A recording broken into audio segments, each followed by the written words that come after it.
Good afternoon, everyone. My name is Randy Hillier. I'm the independent member of the provincial legislature representing the riding of Lanark, Frontenac, and Kingston. And thank you for joining us today on this very somber and overcast day in our nation's capital.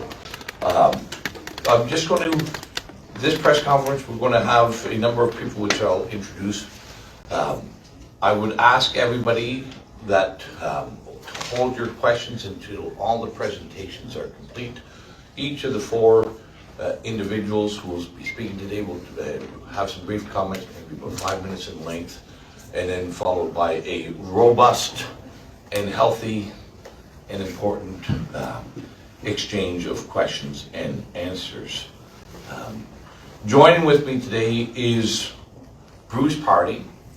He has been a lawyer and law professor for 30 years and serves as executive director of RightsProbe, a Toronto-based think tank.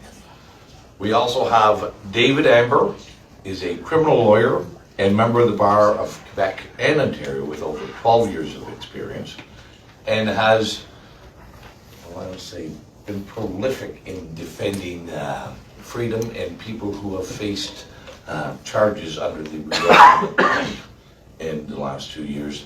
And he is also joined today with his colleague and associate Matthew Wolfson.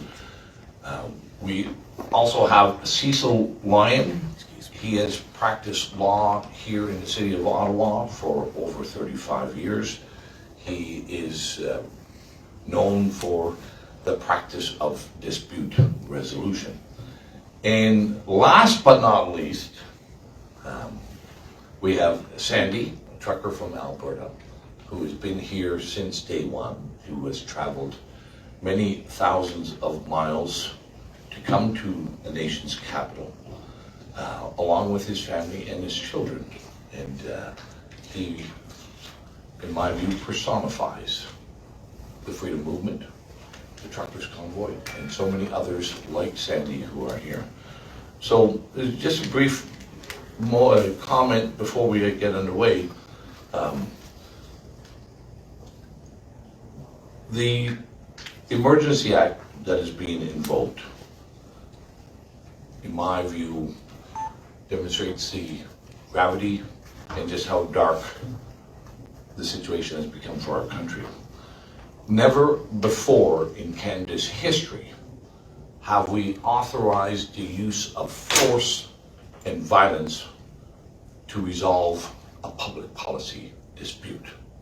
Never. And that's what this Freedom Convoy is about, is a dispute and a difference on public policy, on COVID mandates. We have invoked the authorities of the Emergency Act on only 3 occasions in our history. During the First World War, the Second World War, and during the FLQ crisis.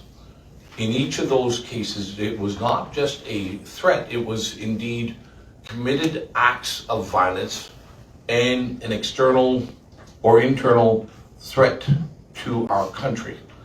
It wasn't a threat, it was actually actions that were being undertaken. But it was not about a dispute of public policy between the citizens of Canada and our government. The Truckers' Convoy, as I've described in the past, not only has delivered hope across the country to Ottawa, delivered hope to our country, it has delivered hope to the world. Justin Trudeau's invoking of the War Measures Act, or the Emergency Act, is an attempt to extinguish this glimmer of hope in this long, dark tunnel of the last 2 years. And I will say this. 2 years ago, our governments took the most heavy-handed, the most extreme approach to deal with an uncertain time, without cause or care of the consequences of those extreme measures. We instituted lockdowns against an entire society over a respiratory virus. We knew there was going to be harm and consequences from those actions, but our governments did them anyway. And we all know the significant increase in mortality by people who were never at risk of COVID. That's what we did 2 years ago. We swung the very blunt hammer at a small fly. We missed the fly and we caused substantial collateral damage.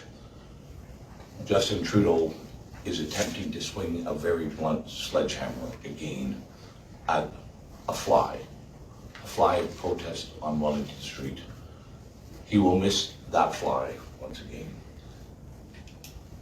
The consequences and the collateral damage of his actions will be felt by all Canadians for a long, long time. And I'll end off with this. I'll ask all Canadians, whether they be in Parliament or whether they be on the streets of Ottawa, all Canadians, whether they view themselves as bystanders and spectators to this defining moment in Canadian history, or Canadians who are being asked to implement the enforcement and authorities of the Emergency Act. Do we as Canadians resolve our differences through force and use of force and violence, or do we resolve our differences through peaceful, civil means? That is the question that is put before Canadians today. Our history has been one of peaceful civil discourse and to resolve differences in considered, thoughtful manners. Our Prime Minister is asking us to discard our history, and to embrace forceful, violent means to resolve our differences.